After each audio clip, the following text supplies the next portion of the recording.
Assalamualaikum warahmatullahi wabarakatuh.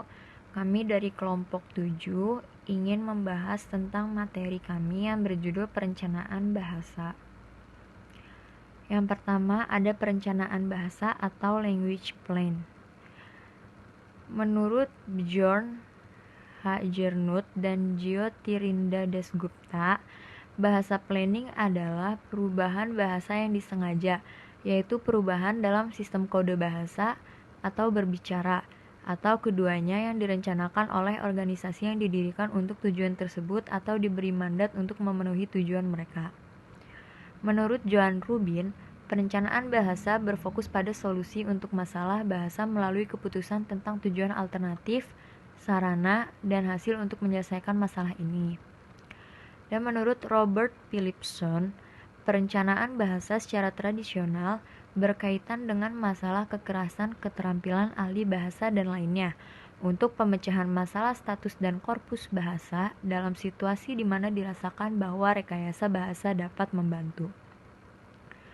Konsep perencana bahasa mengacu pada kegiatan linguistik yang disengaja, mengkontroversi keterampilan ahli bahasa, memutuskan cara dan tujuan linguistik yang bertujuan untuk menemukan solusi untuk masalah bahasa. Selanjutnya ada perencana atau the planners. Di sini terdapat 3 kategori perencana bahasa yang membedakan. Yang pertama ada perencanaan bahasa pemerintah. Perencanaan bahasa pemerintah dirujuk ke agen resmi yang bertanggung jawab untuk menemukan solusi untuk masalah bahasa. Perencana ini didirikan dan dikendalikan oleh pemerintah dan biasanya di bawah pengawasan Kementerian Pendidikan, Sosial, atau Budaya.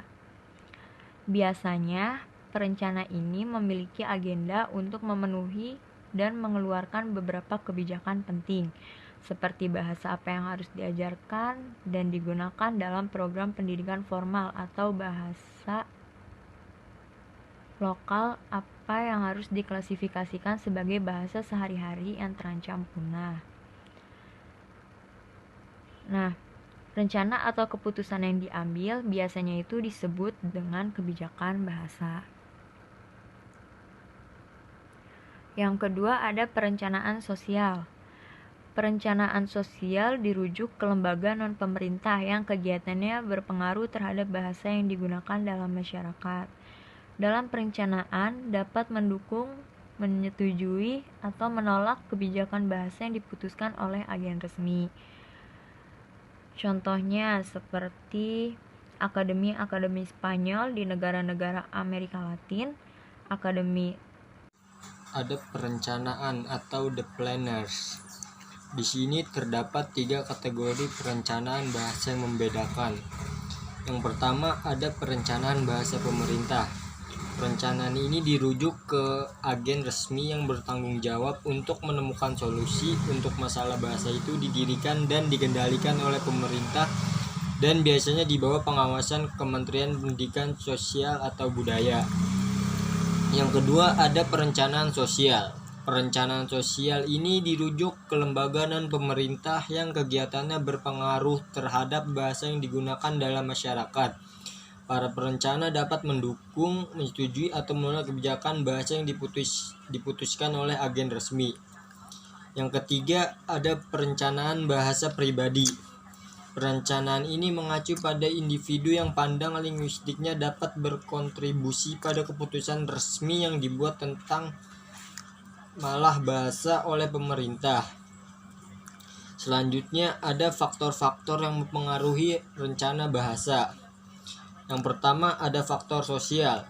Faktor penting untuk dipertimbangkan sebelum membuat keputusan tentang apa yang harus dilakukan terhadap suatu bahasa. Semakin banyak jumlah penutur, semakin vital bahasa itu terlihat mempengaruhi. Yang kedua ada faktor demografis. Penyebaran penutur juga berpengaruh dan mungkin lebih penting untuk dipertimbangkan daripada jumlah penutur.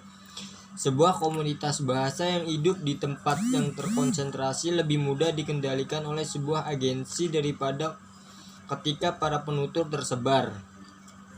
Yang ketiga ada faktor linguistik. Para ahli teori bahasa menganggap beberapa bahasa lebih sederhana secara linguistik dan yang lain mungkin lebih kompleks. Dengan demikian, dalam perencanaan status bahasa nasional atau resmi misalnya, yaitu memiliki struktur dan suara yang lebih sederhana, lebih berpotensi untuk dipertimbangkan. Yang keempat, ada faktor politik. Perencanaan bahasa menganggap dampak politik dari keputusan itu penting. Pemerintah dapat secara aktif mempromosikan penggunaan bahasa atau ragamnya untuk menghindari konflik antara etnis yang berbicara ranah yang berbeda. Selanjutnya ada faktor agama. Agama-agama yang dipegang oleh penutur suatu bahasa adalah faktor-faktor penting untuk dipertimbangkan, terutama jika mereka penting bagi kegiatan penutur.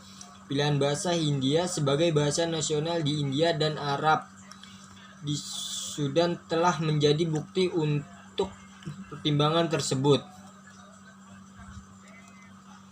Selanjutnya ada jenis-jenis rencana bahasa. Yang pertama ada rencana bahasa korpus. Rencana bahasa korpus adalah jenis rencana yang bertujuan untuk mengembangkan fungsi-fungsi bahasa dalam masyarakat. Selanjutnya ada rencana status bahasa. Jenis kegiatan ketika suatu pemerintah berupaya memberikan status bahasa yang digunakan oleh orang-orang di negara tersebut. Para perencana dapat memutuskan untuk mempromosikan suatu bahasa menjadi bahasa nasional, bahasa resmi, atau bahasa asing. Suatu bahasa resmi ditujukan untuk digunakan dalam setiap pelajaran formal dan kesempatan emas. Status bahasa nasional digunakan sebagai lingua franca di antara berbagai kelompok yang tinggal di negara ini sebagai suatu bangsa, sedangkan bahasa asing adalah bahasa yang akan digunakan sebagai sarana komunikasi sehari-hari tetapi tidak dapat dipelajari sebagai kode penting untuk hubungan internasional. Selanjutnya, sejarah perencanaan Inggris. Geoffrey Chaucer dan William Shakespeare adalah dua nama yang terpengaruh dalam sejarah bahasa Inggris.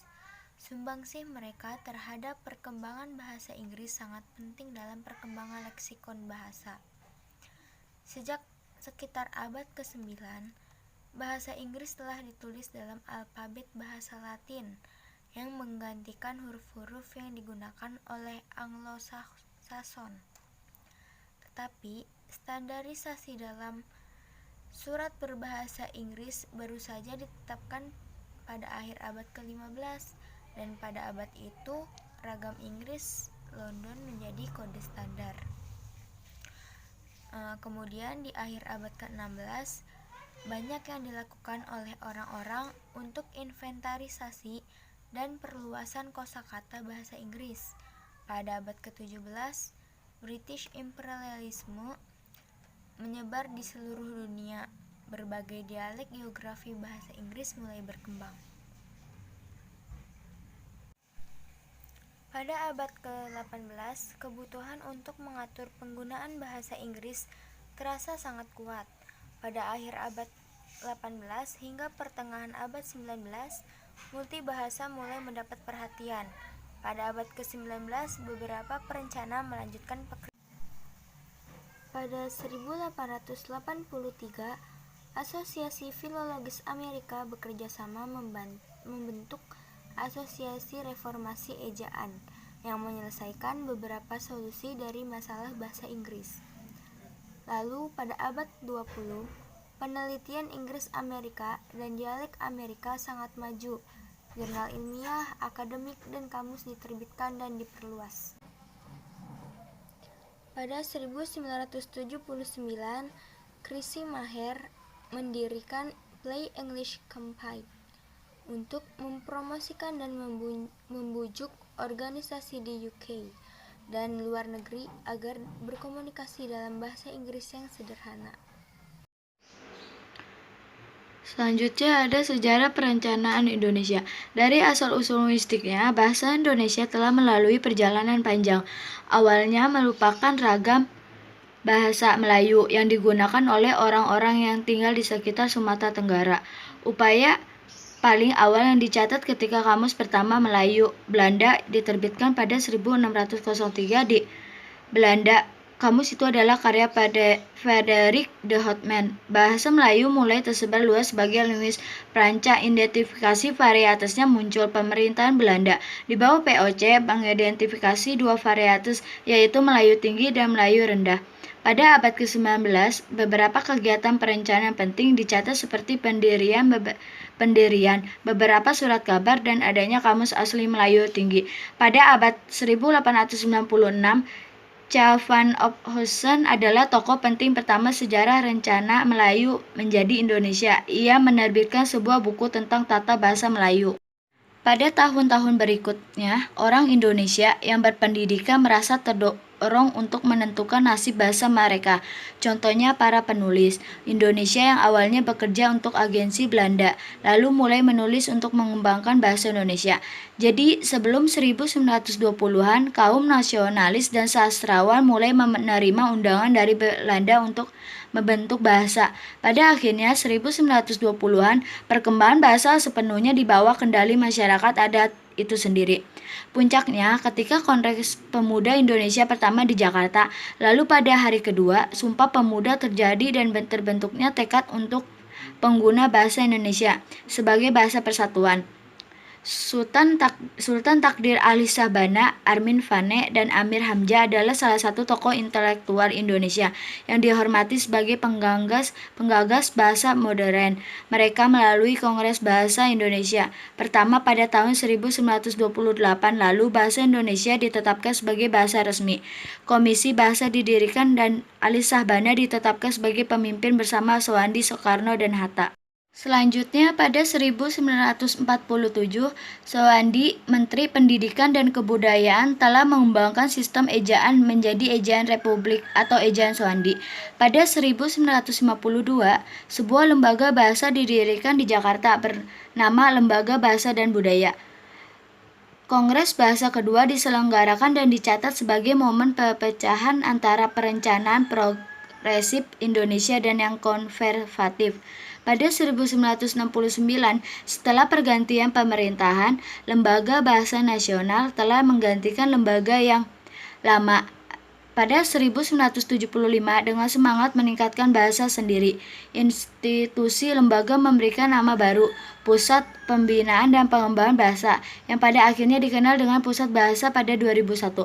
Pada periode ini, masalah yang paling banyak diketahui dan dihadapi oleh perencanaan bahasa di Indonesia adalah buruknya penggunaan variasi standar, strategi modernisasi leksikal yang bermasalah, dilema dalam pemeliharaan vernakular lokal di bawah kampanye nasional Indonesia, dan kontrol atas gaya Indonesia dari media massa yang menjamur. Kongres Bahasa Nasional Indonesia menjadi sebuah program 5 tahunan, menerbitkan tata bahasa baku Bahasa Indonesia dan mengeluarkan Kamus Besar Bahasa Indonesia, yaitu KBBI, serta memulai upaya go internasional dengan program yang dikenal Pengajaran Bahasa Indonesia untuk penutur bahasa lainnya atau bahasa Indonesia untuk penutur asing, yaitu BIPA.